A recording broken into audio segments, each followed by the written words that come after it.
Matt Staver is the senior pastor, founder, and chairman of Liberty Counsel. He's involved right now in some of the key cases taking place in America, and there are victories taking place. So Matt's time is precious. I just wanted him to join us for a few minutes today and to let all of you know of some major victories taking place. Hey, Matt, thanks again for joining us on The Line of Fire.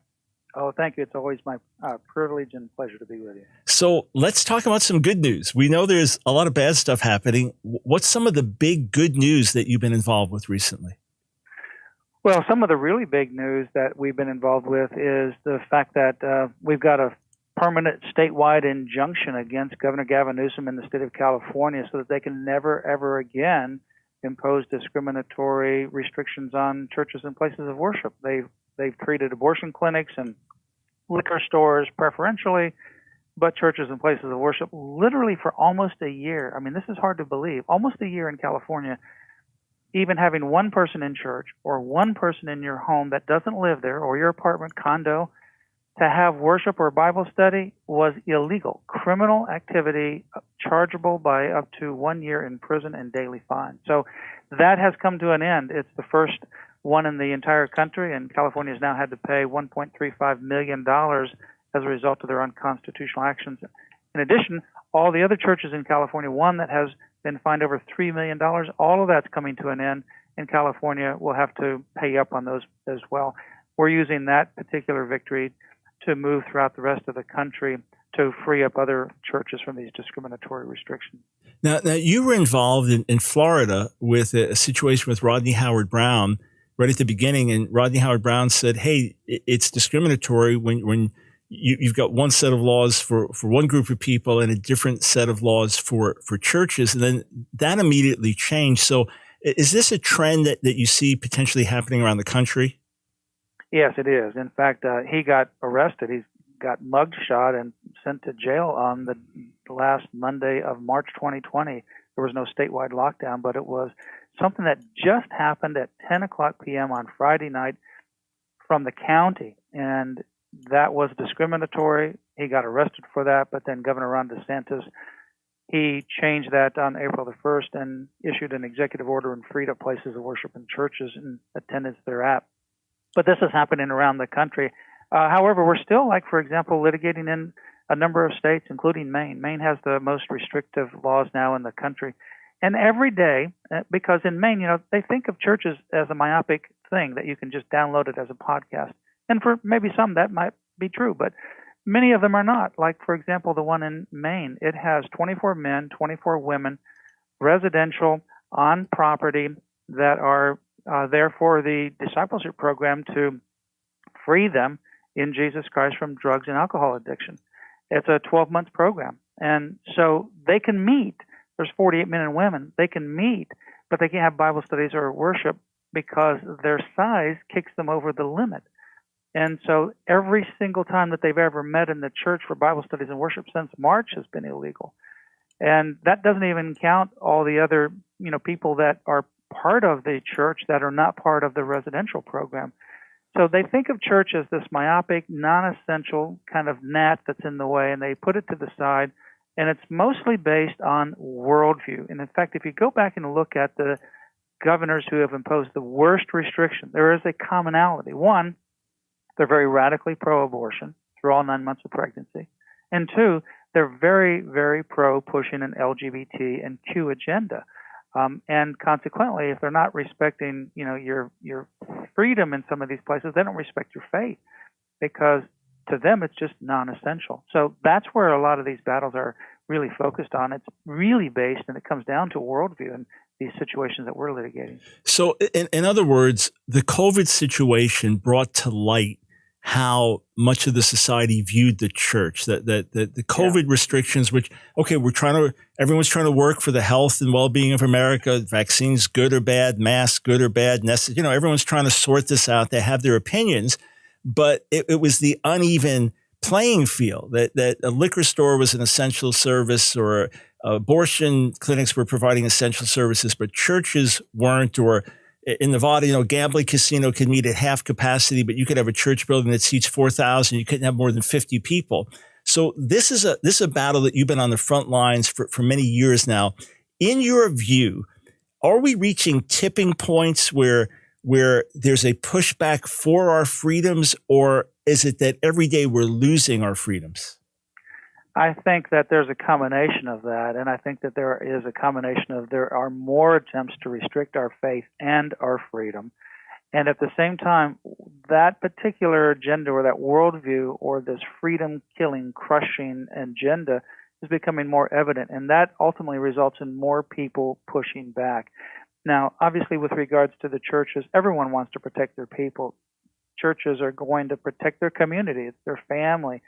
But these governors just literally wrote them off by this word of essential or not essential. They literally really think that they're completely not essential.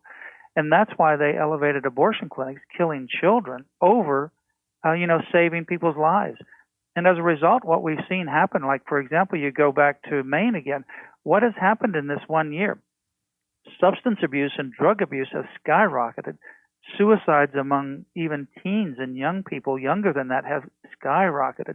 Domestic abuse, violence, and all these other social ills have gone through the roof.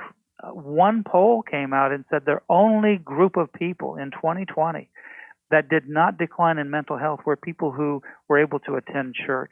And everyone else, every other category, declined across the board. And that's happening around the world.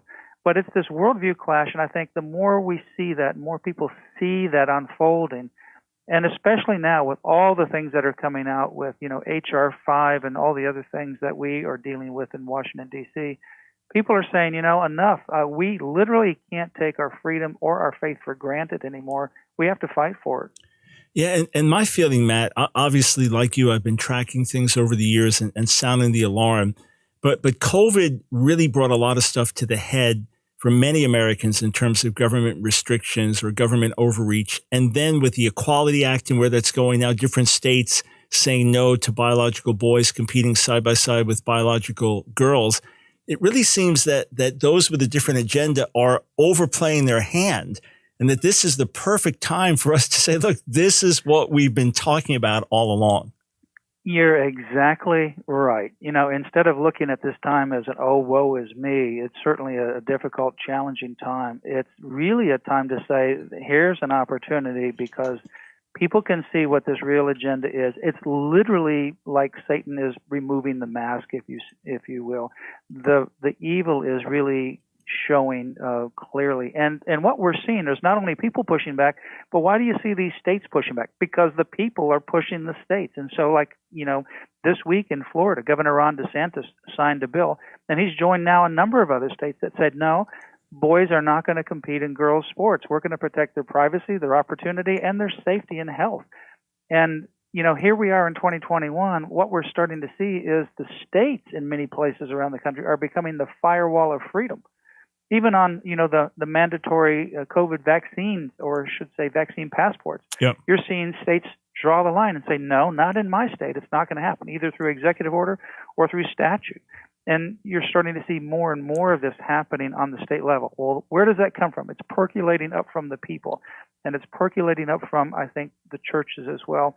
I think in addition to that, it's really caused us, just like with regards to marriage, when same-sex marriage began to come about and people began to wonder, well, what is the importance of marriage? It makes you really think about the real meaning, biblically, spiritually, emotionally, in all different kinds of ways, that marriage really is intended to be when it's challenged. And I think now when churches and faith and freedom are challenged, people then come back and say, what is this all about? And should we be doing this better? And we must fight on our watch, because this is a critical moment for both our faith and freedom. Yeah, and when you have big tech overstepping its bounds with censorship, and people, I've written, said, look, we built this platform together. We all got involved. We shared information. We invited friends thinking we had this open platform. Work hard for years and years to develop your platform, to reach people and share with people. And then suddenly they change the rules on you. And then rise of cancel culture. You've got all these secular people, Hollywood entertainers and others saying, hey, this is going too far. So it really is, friends, the opportune time, and the church has to lead the way in this. Visit lc.org. Find out how you can get involved. support the work that Matt Staver and others are doing, or just be informed, stay informed. And Matt, 30 seconds, the Romanian Christians, what's happening with their case? Oh, it's amazing. It's still going on, but these are individuals, they fled communism and Marxism. They know what it's like, and they love the United States of America. Their case is still going on, but just 2 Sundays ago, the Romanian church that had the worst persecution in all the country just now opened up a brand new 1,200-seat beautiful sanctuary. It just was dedicated. So everywhere that they have been persecuted, whether it's those churches and the Romanian churches or everywhere else that have stood strong, you are seeing revival of unprecedented levels in these communities. It's unbelievable. That's it, friends. It is time to stand. Matt, God bless. Thanks so much for joining us today. Thank you. My pleasure. I told you to be encouraged, friends. The Church of Jesus cannot be canceled. Hey, friends, I hope you enjoyed that video. If you did, click on one of the boxes on the screen, check out another one of our videos, and be sure to subscribe and hit that notification bell so that you don't miss a single video. We discovered that about 60% of you that are watching our videos aren't subscribers. So subscribe today. Doesn't cost you a dime. And if you want to support our work, Line of Fire, and all the things that we do, follow one of the links on the screen below.